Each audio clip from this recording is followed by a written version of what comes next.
The next category of marketing metrics would be sales channel management metrics. So a sales channel is also very important with respect to marketing, because you see the product which reaches you through a complex channel, or through going through multiple channels. So first stage of the channel would be the person manufacturing.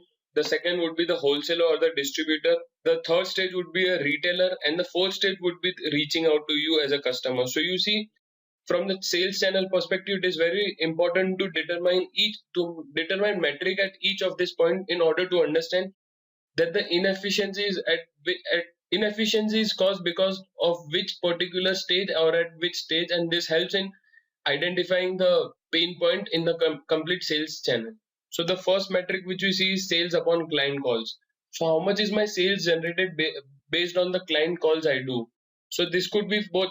This metric could be applied across the cycle, where my client could be the person whom I'm sending it to. So from 1 to 2, 2 to 3, 3 to 4, my 4 could be client and 3 could be the person who is measuring this metrics. And similarly, it could be like my client would be your customers, and I would be using it from the retail point. So this metrics is usually from the retail point, where I'm generating X amount of sales based on Y calls. So X upon Y would be my sales upon client calls, then my sales upon potential accounts. So you see, there is a complex sales cycle where you keep on nurturing different accounts. So based when you finally identify that this account could be a potential account, how much of the sales is generated from this potential account. So that is the sales upon potential account metric. The next metric is the sales upon active accounts. So here active accounts could be a whole range of organization, or it could be of one particular customer as well. So this would depend whether you're operating in the B2B space or B2C space, and accordingly you will come at this metric. So if I have, say, 10 active accounts and my sales generate is 20,000, it would be, the ratio would be around 2,000. So it would tell you in average what is my customer sale value is, or how much is my customer contributing to each from each account. So that is the average customer value, or something like that. So the next metric is sales upon buying power. Each customer or each account would have some buying power associated with that particular product category in which he or she is looking, and based on that buying power, how much is the sales generated from this buying power of the customer segment. So that is the sales upon buying power metric. The next metric would be the expenses upon sales. So based on my sales, what is the expenses which I'm incurring to create this additional sales, or to create X amount of sales. Here expenses could be the incremental expenses or the day-to-day expenses as well. So in order to generate more sales, you usually target towards marketing efforts or marketing activities. So this would come under expenses, which would lead you more to increase your sales with respect to today. So that would be the expenses upon sales ratio. The next metric would be out of stock. So this is also an important metric with respect to sales channel, because you really don't want to be out of stock when your customer is demanding for a particular product or a service. You would always would love to serve the customer whenever he or she needs it. So this is an important parameter from the inventory point of perspective, that at each stage how much is the inventory or the product inventory which is being currently managed by that particular stage. So by that stage, so your stage would mean that from the manufacturing perspective to wholesaler perspective to a retail perspective, at each stage what is my quantity which I'm being storing, or which I'm keeping it as an inventory, and how much at for what particular period is my quantity remaining out of stock, and analysis some of that kind. The next metric would be the inventory turnover. So how quickly are you turning your inventory would be determined by this ratio, that is inventory turnover.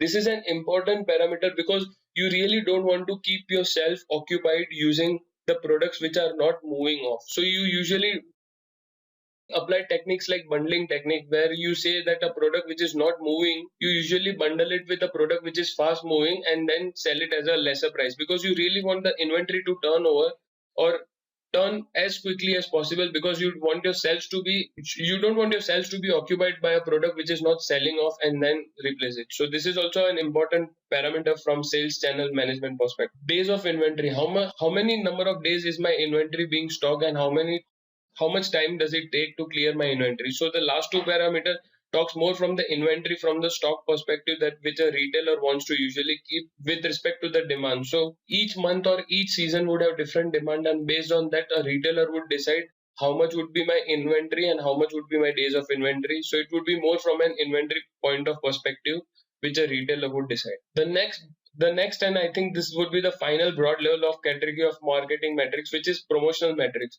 So here we are talking from a promotional, where we saw that promotion is also one of the P of marketing, where we are seeing that different metrics would be applied or different techniques would be applied to entice the customer in order to increase my sale. The first metrics with respect to this category would be promotional lift. So what is the lift being generated from the promotion activity or the advertising activity which I'm carrying about? So that usually the case is that whenever your sales become stagnant, you usually apply promotion or advertising so that the sales increases drastically, and which you called it as incremental sales and baseline sales. So it would be like at a particular time period T1, your baseline sales, your sales is X1. So that would be your baseline sales. From time T1 to T2, you apply some promotional activity or advertisement where you shape up in the mind of a customer, or you create a space in the mind of a customer, and based on this promotional or advertising activity, your sales generally increases, say, from X plus X to Y. So my incremental sales from this promotion, or you usually call it as promotional lift, would be Y minus X. So this is the incremental sales which is generated, which would not have been generated had I not applied any promotions or marketing efforts towards this product. So this is the incremental sales, and it usually takes place for a product for which the sales become stagnant, and clear the shelf of you really want to clear the product off the shelves and reduce the inventory period of this product and increase the inventory turnover ratio. The next metric is more from an website or web analytics perspective, where you see impressions. So impressions, there are different metrics which could be measured when you go on a particular website. So if you're going on a particular website, say xyz.com, once you reach that website, you are it tells you that the total number of impressions or total number of reach which has been created on this customer or on this website is, say, Y, because based on based on, you see an ad which is popping up on a website. If you click that ad, you'll end up on a particular page. So it tells you that based on that particular ad, what was my click through rate, that Y number of customers clicked on this rate based on X impression. So what would happen is all the customers which are coming on a particular page won't click on that ad. So all the customers which come on that page are called impressions, and out of the Y customers, only X number of customers would click on that rate or click on that ad, which is called the click-through rate. And click-through rate is usually less than the number of impressions are created. So it is like you are viewing without taking any activity. If a customer just views the page, it is called impression. If you do some activity and go further deep in the website, it is something called like a click-through rate for simpler analysis perspective. So we just discussed about the click-through rate. So this is more from an web analytics perspective, where we want to see that which segment of the customer and what demographics of a customers are moving towards what particular segment of my website, and how which customers are more interested in promotions, and accordingly I would send out an automated email marketing message and different promotional activities in order to increase the customer behavior and increase my sales. So these are some of the metrics with respect to promotional metrics, and which is one of the P and an important element with respect to marketing and marketing metrics.